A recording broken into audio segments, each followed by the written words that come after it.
Assalamu alaikum wa rahmatullahi wa barakatuh.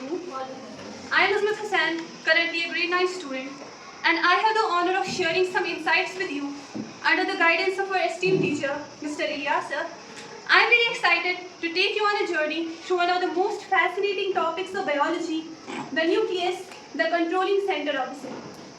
Let's begin with an analogy. Just imagine a situation. एक country है जहाँ पर कोई भी गवर्नमेंट नहीं है. क्या ये पॉसिबल हो सकता है कि उस कंट्री में लॉ एंड ऑर्डर एनफोर्स हो जाए? क्या ये पॉसिबल हो सकता है कि उस कंट्री में रोड्स, स्कूल्स, हॉस्पिटल्स मेंटेन हो?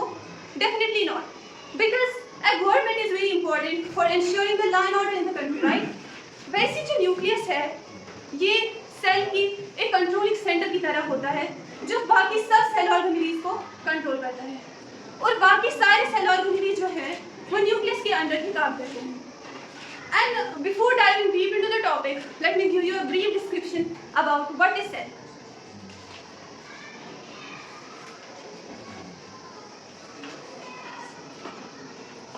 What is cell? Cell is a basic structural and functional unit of life. For example, we make buildings. What we use in these buildings? We use small bricks. So what are these bricks? These bricks are the structural unit of that building. Likewise, cell is also the basic structural and functional unit of our life. So who discovered the first non-living cell? It was discovered by Robert Hooke in 1665. First living cell was discovered by Antony van Leeuwenhoek in 1674. He just not only discovered the living cell, but he also discovered Spirogyra, bacteria, and RBCs. After that comes the shape of the cell. Cells are of different shapes. They may be spherical, they may be elongated, they may be spindle shaped, or any other shape. Size of the cell. On the basis of size of the cell, we all know that the overall largest cell in the world is ostrich egg cell. The overall smallest cell is mycoplasma. The largest cell in the human body is egg cell. The smallest cell in the human body is sperm cell. And the longest cell in the human body is nerve cell. This cell has two main components, that is outer covering and protoplasm.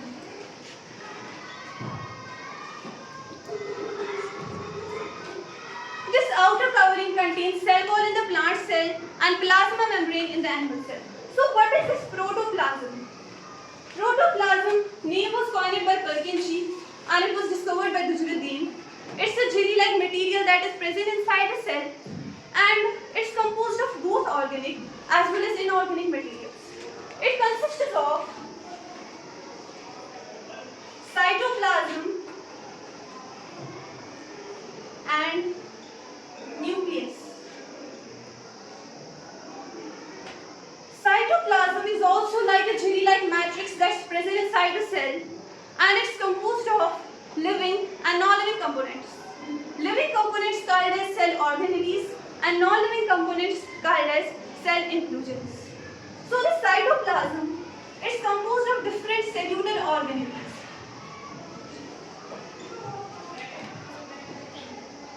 But today, our major concern is about the nucleus. What is nucleus? Why is it called the controlling center of the cell? What are the functions of nucleus? And what is the structure of nucleus? Nucleus is the largest double membranous cell organelle. It was discovered by Robert Brown in 1831 in the orchid cells. Nucleus is present in all eukaryotic cells except the mammalian RBCs. And shape of the nucleus, it may be spherical, it may be cylindrical, or any other shaped also. On the basis of number of nucleus, it has been classified into three types: anucleate, uninucleate, and polynucleate. Anucleate means which do not possess any cell. For example, RBCs. RBCs are anucleate organisms. Actually, they are anucleate cells.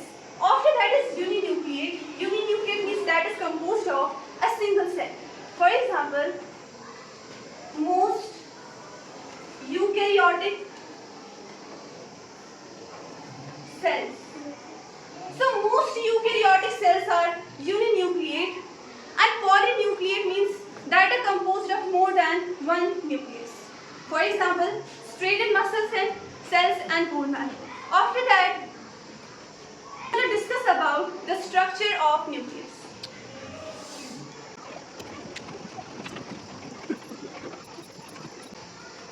So this is the structure of nucleus. What is nucleus composed of? First of all, it's composed of nuclear membrane. Nuclear membrane is the outermost covering of the nucleus.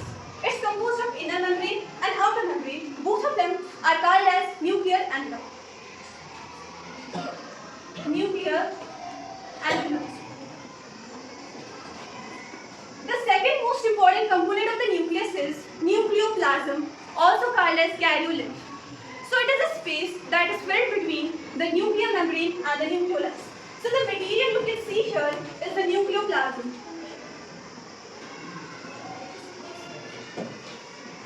So what is this nucleoplasm composed of? It's composed of semi-solid granules and matrix. The third most important component of the nucleus is chromatin material. Chromatin material are the thread-like structures that are present inside the nucleus. And the fourth component of the nucleus is this nucleolus. Nucleolus is the spherical structure that is present inside the nucleus. It may be central also, it may be peripheral also. It has two types, karyosomes, plasmosomes. Karyosomes means true nucleolus, plasmosomes means false nucleolus. After that, we are going to discuss about what are the functions of nucleus. Nucleus helps in the transmission of information from one generation to the another generation. It controls the actions and activities of other cellular organelles, and that's why it's also called as the controlling center or boss of the cell. Not only that, it also helps in the protein synthesis, and it controls the hereditary characters inside the cell. One of the most important topics in which students often get confused is what is the difference between this chromatin material and chromosomes.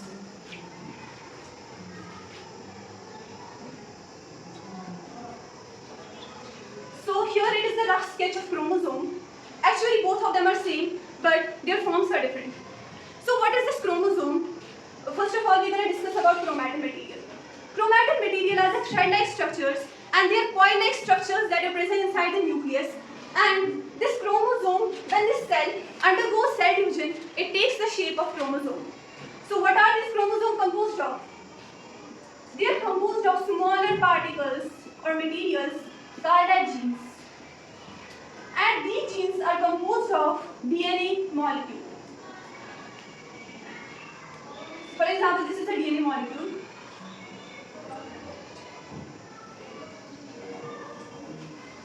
And these two are called as sister chromatids. This is the centromere. And DNA is a genetic material that's present in all eukaryotic cells. And DNA is a polymer. One of the most important concepts is that what is a polymer? So polymer is actually a molecule which consists of repeating units called as monomers. For example, starch. Starch is a polymer which consists of repeating units of glucose. It's the simplest polymer we can say. It's made up of simplest units or monomers called as glucose. And these glucose molecules are combined by glycosidic bond to form the starch polymer. After that, we all are aware about the fact that DNA is composed of sugar, phosphate and bases. Base plus sugar gives nucleoside and base plus sugar plus phosphate gives nucleotide. DNA is composed of nitrogenous bases. So what are the nitrogenous bases that are present inside the DNA? They are adenine, guanine, thymine, cytosine and uracil. So these are the nitrogenous bases that are present inside the DNA. Adenine and guanine come under the purine group. Thymine, cytosine and uracil come under the pyrimidine group. Purine is composed of two rings and pyrimidine is composed of a single ring. And you must always remember that adenine is paired with thymine by 2 hydrogen bonds and guanine is paired with cytosine by 3 hydrogen bonds.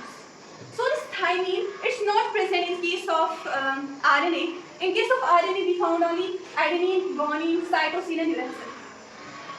So DNA was discovered by Friedrich Miescher, and the 3D structure of DNA was given by Watson and Crick. So this is the structure of DNA, also called as double helix structure. So this was all about nucleus, chromosomes, DNA. Thank you for your kind attention. I hope this lecture has given you a clear understanding of why nucleus is very important in biology. Thank you.